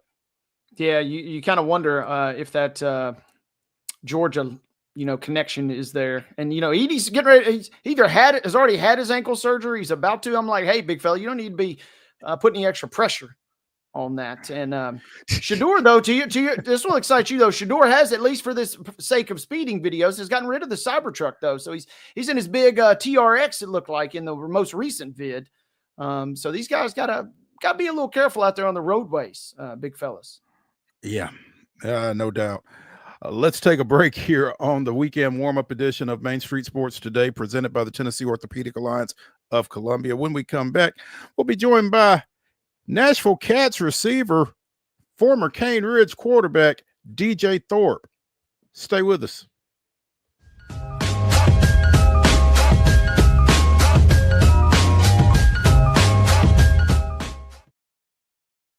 Deep in a forest at Nashville Zoo, new creatures here for you to view. Phantoms graced in black and white swing high in trees of dappled light. In rocky crags, tall and steep, small antelopes with nimble feet. A wise old man with beard of white, a sentry perched on stony height. Amidst it all, a hunter lies, with coat of gold and steely eyes. A new adventure just for you. Leopard Forest at Nashville Zoo. Open now.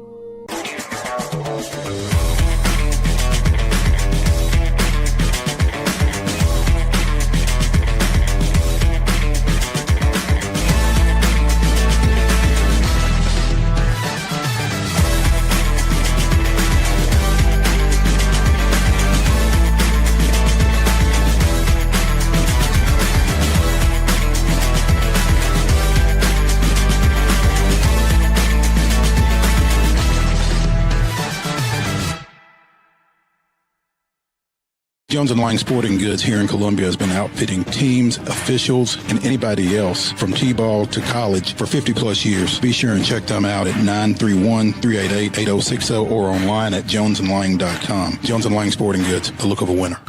Piggly Wiggly, located in Neely's Mill Shopping Center, is Columbia's locally owned and operated Cost Plus 10 grocery store dedicated to serving the community with low prices and smiling faces. Piggly Wiggly offers fresh, hand-cut meats daily, as well as daily hot plate lunches from their deli counter.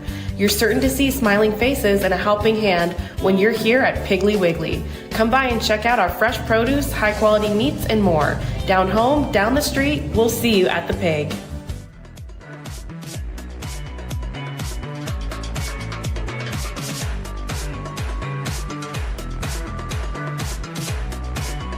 Welcome back to the weekend warm-up edition of Main Street Sports Today, presented by the Tennessee Orthopedic Alliance of Columbia. That's Wade Neely, fresh Alaskan Cruise. I'm Maurice Patton, and we are pleased to have with us Nashville Cats receiver DJ Thorpe. The Cats will be in AF1 postseason action this weekend against the Southwest Kansas Storm. They will play Sunday at 4:30 up at F&M Bank Arena in Clarksville. DJ, welcome to the show. Thanks for taking some time with us.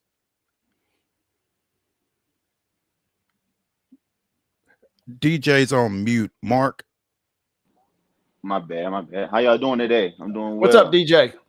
What's up? We're doing well, man. Appreciate you taking some time with us, man. Congratulations on the season you guys have been able to put together. Take me through the transition, because I knew that you signed with Western Carolina out of Cane Ridge, again, as a quarterback. At what point did you become, one, a receiver, and two, an Arena League receiver? So long story short, my sophomore year of college is when I changed to receiver. I played a lot of receiver during scout team my freshman year. So, switched to receiver my sophomore year, then getting my first start the year after that. And played receiver throughout college, ended up playing a little bit of both, going back to quarterback a little bit too as well. And last year, I actually joined the Nashville Cats, played like on the practice squad a little bit as a receiver. Then I was actually brought up this year to play in a few games. So it's been a quite a journey, I'd say. What's it like making that transition, especially, having been as accomplished a quarterback as you at the high school level, playing for Eddie Woods over at Cane Ridge? Solid recruiting offers, that kind of thing. You go to West Carolina, you're a quarterback, all of a sudden you're practicing as a receiver. First of all, what kind of impact does that take on your ego? It's like, man, I'm not a quarterback anymore. And then, just how does that play out individually for you? It was definitely very humbling. Definitely something I had to sit down and with myself and talk about myself. Like, is this what I want to do? Like, this is what I want to do. Is this what I want to work on? This is what I want to train on. So I made that decision up in my mind, and me kind of already being an athlete, always working on my feet from little league all the way up to high school. I played different positions, so it was kind of like just getting back in the swing of things, going back to receiver. But I say really dialing in and focusing on the things that I need to do and I know I need to work on. That was probably the biggest difference. But at the end of the day, football is a football player. When you're a football player, you can do anything on the field. Is it easier coming from quarterback to receiver than from another, some other positions maybe to receiver? I would say yes for me personally, just because at quarterback you got to know everything on the field, offensively and defensively. So going to receiver was definitely kind of an easy transition for me. Like I said, I'm an athlete, but also too knowing as a quarterback, knowing where the receiver is supposed to be, like when it comes to sitting down in zones and knowing how to get off press and reading coverages and things like that. That definitely came through easy for me. So it was definitely a smooth transition over there. I would say I was just getting into some of the routes, and the footwork and some of the routes were probably like the toughest thing that I had to really hone in on and focus on. Yeah. At what point, DJ, did you say to yourself, okay, I've really got the hang of this, or I feel very confident in my abilities as a receiver? Was it pretty quick, or kind of when did that light bulb go off for you? It was actually pretty quick. I'll probably say towards the end of my redshirt freshman season. I was still getting some reps. I was second string my redshirt freshman season. So I'll say towards the end of the season, I almost got a touchdown catch against North Carolina. I made a pretty big catch. That's when I started to really get my confidence and everything. So I say from that point on, that's when I was like, oh yeah, let's do it. And then the next year I was starting. So yeah, it's been a journey. It's been a road.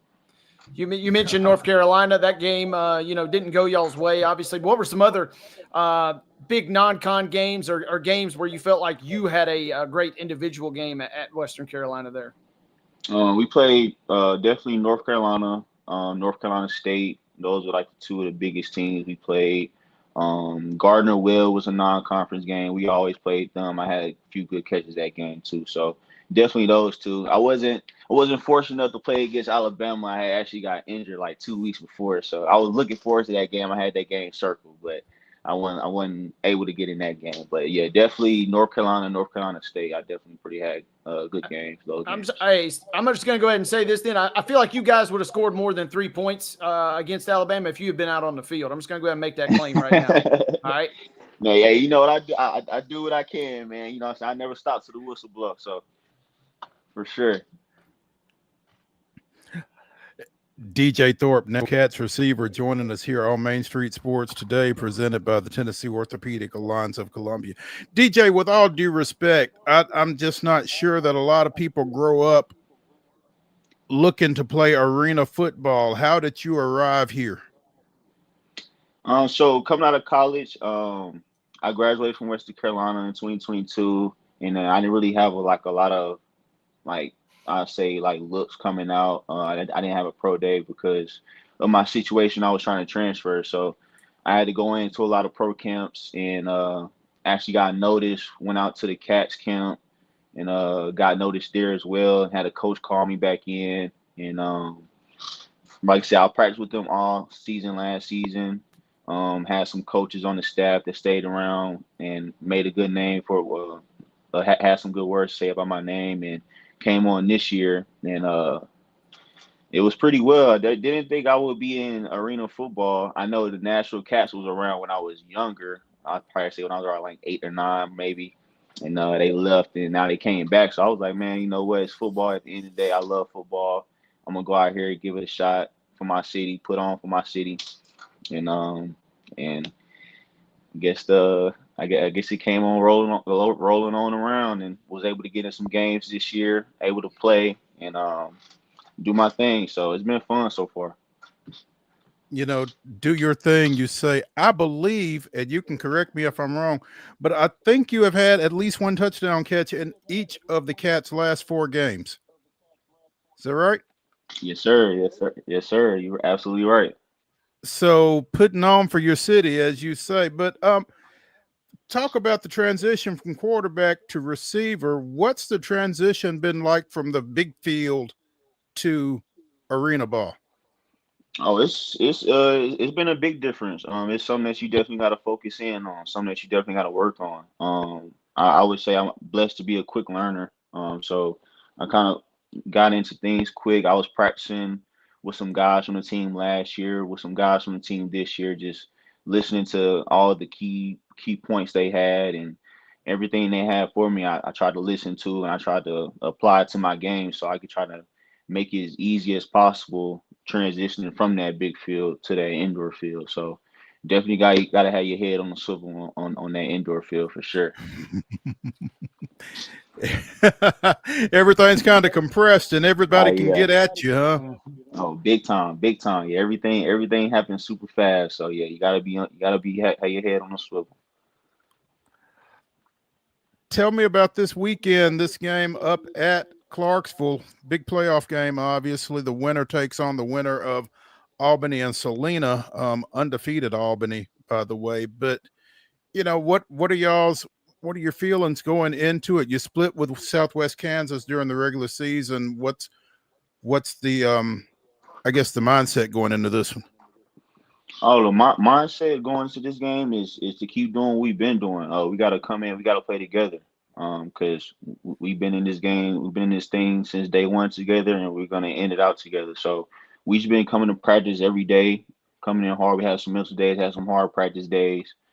Still getting after it. Biggest thing is keeping that team camaraderie together.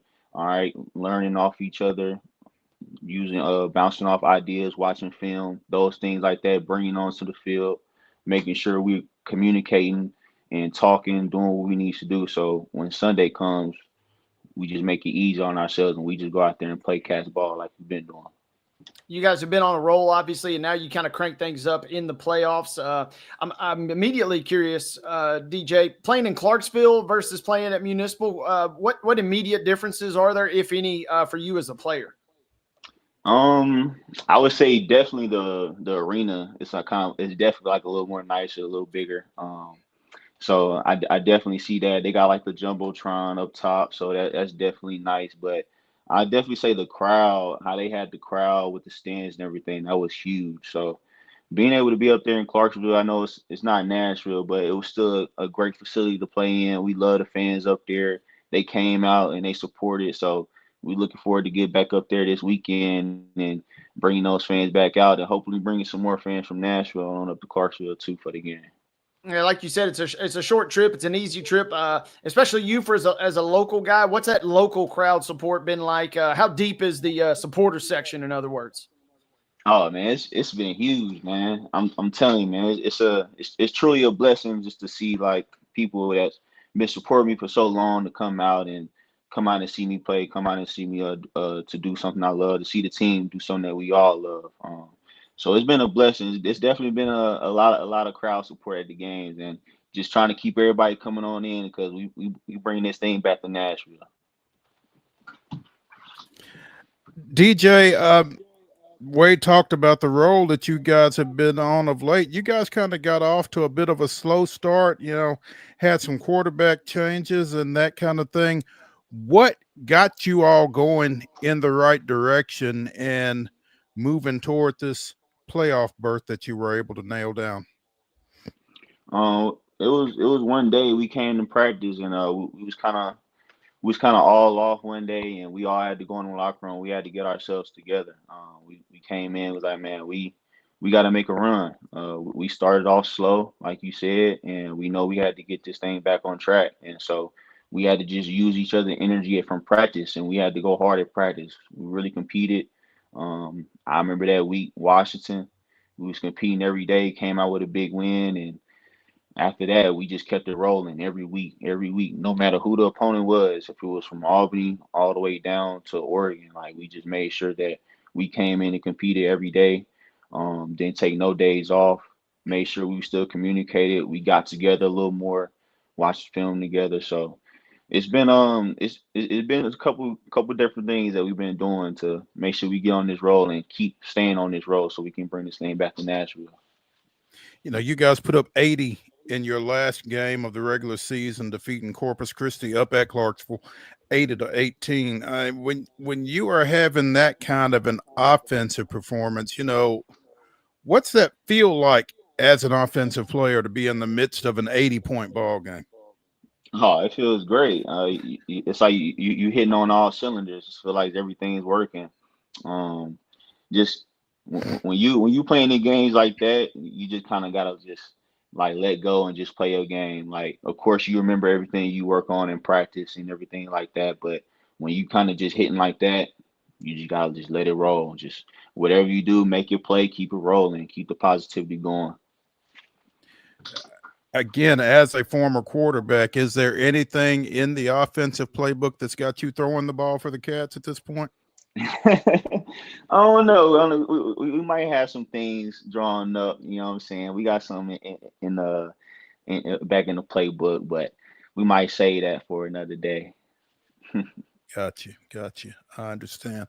The Nashville Cats play at Clarksville's F&M Bank Arena, 4:30 p.m. on Sunday. They will be taking on the Southwest Kansas Storm. Those two teams split during the regular season, both games out at Dodge City. Have y'all figured out how you play two regular season games on the road against the same team, DJ? Yeah, it's pretty crazy, ain't it? Yeah, it's a couple of schedule mishaps happen, but we got them taken care of, and we got our games in. So I say that's the biggest thing. But just as long as we just stand together and we come to play all together as one team, I mean, we'll be good. We can play against anybody. Okay. Speaking of road trips, DJ, before we wind down here, what has been the wildest thing about going on the road to some of these lesser known places, shall we say? Man, it'd be some small towns for sure. It'd be some bus rides. Luckily, we're blessed to be to have some flights to some games, but still had to take a couple bus rides. So I say just the small towns, some of the bus rides, some of the motels. They actually been good. I say the Nashville Cats, Coach Arbette, Coach Foster, all those guys, Coach Lott, man, they take good care of us. Just make sure we're in the best situation possible on all our road trips. Make sure we're good, or make sure we're hydrated, make sure we fed, make sure we're comfortable where we're staying at. So we won't have to run into any of those extra little problems that maybe some other teams might run into in some of the other towns. So, yeah, we're kind of in a blessed position here in Nashville. So we try to make the best of everything that we get. Absolutely. What's next for you once the Arena League season wraps up? So I still do. I do personal training over at Athlete Performance over at Lipscomb Academy. So just staying over there, getting back into the lab, doing my personal training. I do all sports: football, basketball, volleyball, and I do fitness as well, training adults and kids in the weight room and doing body work, plyometrics, those things like that. So that's what I'll be going back to doing, and also, you know what I'm saying, training myself up, getting myself up ready for next year. So that'll be on my plate for after the season. So there you go. Personal trainer and Nashville Cats receiver, DJ Thorpe. If you want to get at him for some personal training, you can find him on Twitter at DJ_Thorpe, THORPE7. DJ, appreciate you taking some time with us this afternoon, man, and good luck this weekend. Man, I appreciate you too. It's good talking to you again. It's been a minute. It has been a while, man. I appreciate it, and it's been fun, and we'll be keeping up, man. See if you can extend that touchdown streak this weekend. We'll be keeping an eye on it. We got to get you up to a game, man. Get you up to the game. I'm out of town this weekend. Otherwise, Oh, yeah. really? I mean, I'm Okay. I'm always down for a trip to Clarksville, man. So keep me posted. But good luck to y'all this weekend, and hopefully next weekend, if things break right, maybe y'all can Oh get yeah. another one up there. Oh yeah, for sure. We'll do. Yeah, I'll definitely keep you updated, keep you posted. Sounds good. Thank you, sir. I appreciate you, Mo. Appreciate you, Wade. Thank you, DJ. See you, brother. Let's take a break here on Main Street Sports Today, presented by the Tennessee Orthopedic Alliance of Columbia. When we come back, we'll wrap up the weekend warm-up edition here. Stay tuned.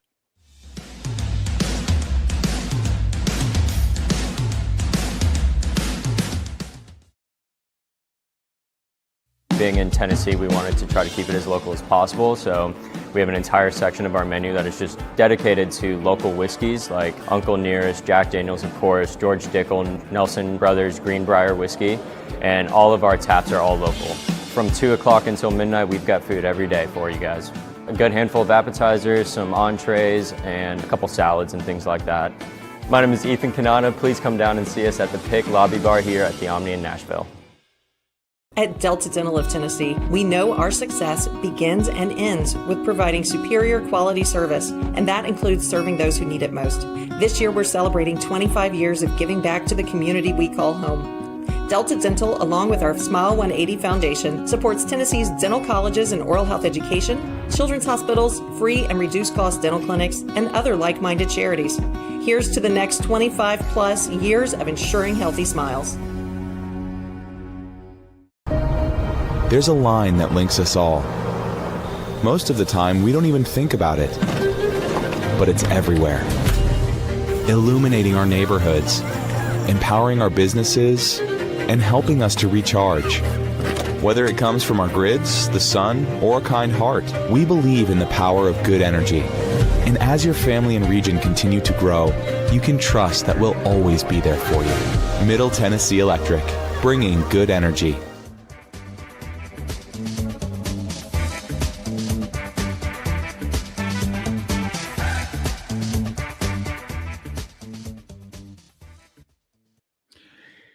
It's a weekend warm-up edition of Main Street Sports Today, presented by the Tennessee Orthopedic Alliance of Columbia. That's Wade Neely. I'm Maurice Patton. And before we start getting you ready for the weekend, want to mention this was something that I saw as we were getting ready to come on air and couldn't really devote a lot of attention to. But you kind of hear the phrase "honor among thieves" in relation to college football from time to time. Well, apparently Wisconsin's gotten tired of that. They have sued Miami of Florida for poaching a college football player under contract. Wisconsin and its NIL collective filed a complaint in Wisconsin State Circuit Court against the Hurricanes over alleged tortious interference, unprecedented at the collegiate level. Wisconsin is seeking unspecified financial damages and a declaratory judgment deeming Miami's actions as wrongful for interfering with a binding revenue share contract between the university and Xavier Lucas, a former Wisconsin defensive back who transferred out in January and joined the Miami program. Lucas transferred without entering the portal because the portal had closed, and again had a signed contract with Wisconsin. Wisconsin claims that Miami communicated with Lucas, knowingly inducing him, despite knowing he had entered a contract with the school, something it terms as intentional interference that was not justified or privileged and caused Lucas to breach his contract. Apparently, Lucas had gone to Wisconsin officials and asked to transfer, wanting to get back closer to home, and Wisconsin would not allow him to enter the portal. and they had a 2-year revenue share agreement already in place. So Lucas withdrew from school and enrolled at Miami anyway, despite, not having gone into the portal. So this is groundbreaking, feels like. Yeah, it's in another one. terms of It's another one. Yeah. We've seen free agency. We've kind of, loosely almost seen a trade. What we saw with the UCLA and Tennessee. Now we have our first, tampering kind of case here. And man, it's going to be interesting. It's going to be wild because there's so many parts that have still kind of been untested in the NIL Wild West as it currently is constructed. One of them is, man, you got to make sure your contract is tight, both as a university and an athlete. And then also, if you're the athlete, you got to know exactly what's in that deal. And hopefully you got some good legal representation to kind of walk you through that process. This feels like the first, but it certainly doesn't feel like the last. We'll be dealing with a situation like this. Absolutely. Again, had requested a transfer after he had gone home over the holidays and found out that his father had suffered a serious life-threatening illness. And again, Wisconsin wasn't necessarily convinced that that was the case, and it just kind of went from there. Wisconsin also alleges that Miami had multiple impermissible contacts with Lucas during December and January, was visited by a prominent Miami alumnus at his home in South Florida with a compensation commitment for him to leave Wisconsin that was more lucrative than his deal with the Badgers. So again, as you mentioned, you feel like this isn't the last time we're going to see something like this, but I think it's going to be interesting how it plays out because, I mean, tampering is something that has been alleged on a number of occasions, but rarely has anybody actually put a name on it. Karen Weekly, even a couple of weeks ago, the softball coach at Tennessee kind of went off on some folks, looking at you, Texas Tech, regarding situations like this. So I guess we're going to see it play out in court now. See how it goes. Yeah, and I mean, it makes sense from all parties, right? I mean, it makes sense for Lucas on a perhaps personal front and a financial front, but also it makes sense for Wisconsin. I mean, if the contract is stated as such and you don't fulfill those terms, I mean, we see kind of this happen all the time at the professional level or in any other legal sense. That's what I'm saying. If the contract is tight, there's seemingly not a lot of wiggle room. So that, this will be one to keep your eyes peeled as we go forward. As we get you ready for the weekend again, you will have round 3 of the Travelers Championship tomorrow. Again, Justin Thomas and Scotty Scheffler tied atop that field at 9 under through 2 rounds. Jason Day is a stroke back. Tommy Fleetwood is through 15 today. He is also a stroke back of Thomas and Scheffler. Denny McCarthy is in at -7. So may have a little drama at the top going into tomorrow's 3rd round, looks like. But again, it feels like it's another installment of the Scotty Scheffler show. Yeah, Vegas says Scheffler's the favorite, obviously, but only a small favorite. I was kind of surprised to see 115 beside his name. I thought maybe he might be a larger favorite. So Justin Thomas obviously had a massive round today to get to where he is at 9 under, shot 6 under for this afternoon. Feels like it'll be a much different final score than what we saw last week at Oakmont, to say the least. And the question will be who can play well over the weekend. But yeah, I will not be shocked. I'll be more shocked if it's not Scheffler at this point, to say the least. Yeah. You got to feel like those guys are breathing a little easier this week than they were last week at Oakmont too. Just not quite as stressful around this time, I don't guess. That, and, I mean, props to Scheffler too. I mean, the other thing is we see this a lot. Guys to go out and either win big and have these great runs, he'd be well within his right. As good of a run as he's been on, despite not winning last week. We see guys skip these tournaments. So props to him for at least getting out. A lot of big names in this tournament. Seems like a lot of folks showed up 1 week after as we creep closer to the British Open coming up. But Scheffler doing his thing. And again, I'm going to be floored if it's not him. But I don't know, man. It's kind of nice to see Justin Thomas kind of back in some major relevancy here as well. It's been a while since we've really mentioned his name with any prominence. So yeah, that is kind of nice to see. It's good for the Alabama fans of the world. It makes them feel nice and cozy yet again.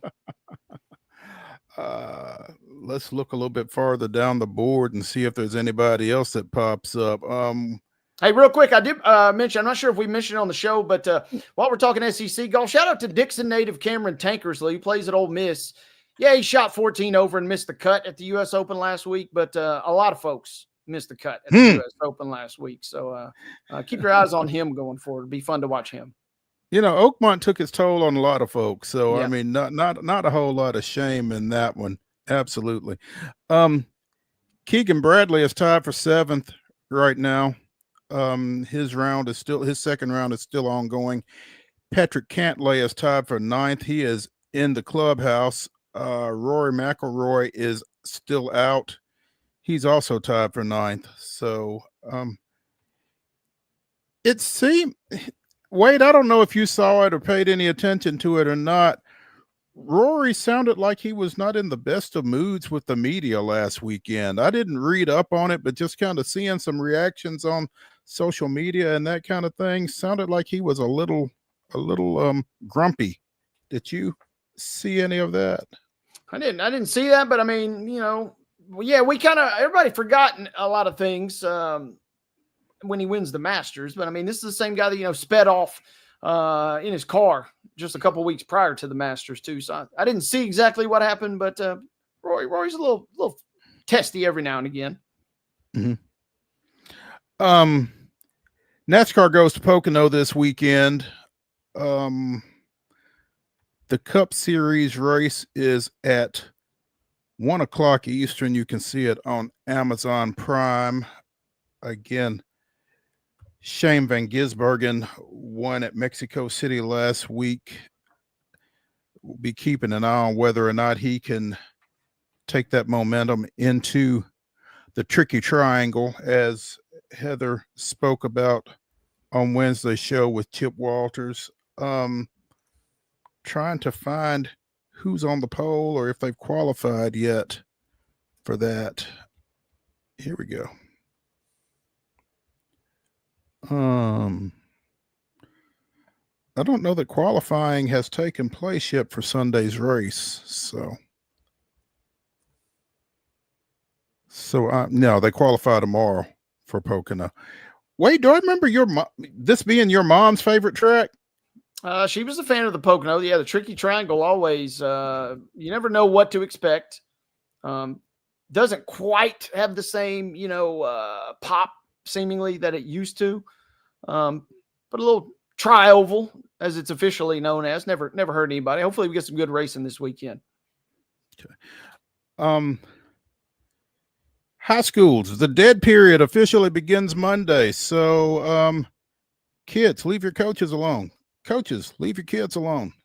Everybody, take a break. In fact, you probably got a bunch of coaches already running out to destinations hither and yon, Gatlinburg, the beach, that kind of thing. So hope everybody's able to be safe and take some time off. Work resumes on Monday, the 7th, officially. I don't know if anybody's having any midnight practices or 12:01 practices on Monday, July 7th, but that's when everybody can get back at it. And from there, it becomes a sprint to the start of primarily the high school football season here across Tennessee. So officially dead period. Like you mentioned, some coaches will take that time off, and some, they'll get out the hat and the sunglasses and the mustache, and be lurking around. They've been known to do that every now and again.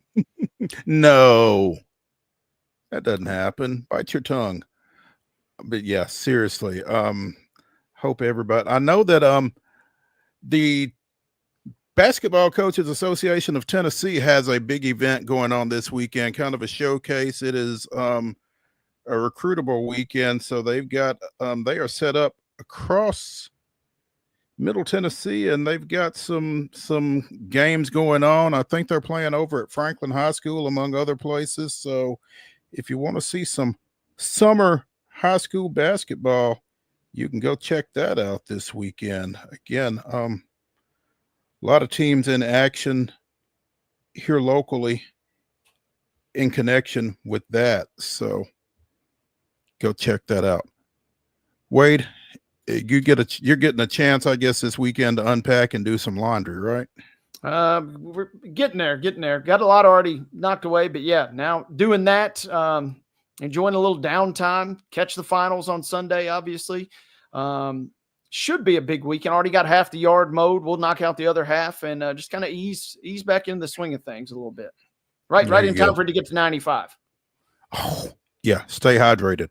Meanwhile, as soon as we get off the air, I'm headed to the airport. We are headed down to Orlando for a few days, and in keeping with the dead period, we're dead as well. So getting away from here for a little bit, and gonna try to catch a Braves game on the way back. So get rested and refreshed and ready when everybody else comes back from the dead period to get after it again. High school football starts hard and heavy on the 7th. The season opens on the 22nd of August, which means we'll have jamborees and the like on the 15th. And we will try to keep y'all up to date as best we can on everything high school football related across Middle Tennessee here over the next few weeks on Main Street Sports Today. But yeah, so does that mean you already got your Fast Pass purchase is the real question? I do, actually. I've got that's a veteran move right there. Well played. Well, work smarter, not harder. So yeah, try to make things as smooth as possible. So ideally we won't run into any issues at the airport or thereafter. So we get a pick of you at Splash Mountain. Now we're talking. But that Fast Pass will save you time at the parks. So it's well played by you. We'll see how it goes. Wade, I'm leaving things in your able hands. We got David Wilson warmed up for you, so he should be able to help you out a little bit. I'm sure Blaine Keller will be around as well. I will pass you Chip Walters' number as well. He and Heather really seem to hit it off on Wednesday, so if you want to bring him on board, there's that. So, but y'all have a good week next week. I'm going to try to do the same. We will see you a week from Monday. I will. Wade will be here Monday at 2:00 on Main Street Sports Today, presented by the Tennessee Orthopedic Alliance of Columbia. Again, y'all have a great weekend. We'll see you.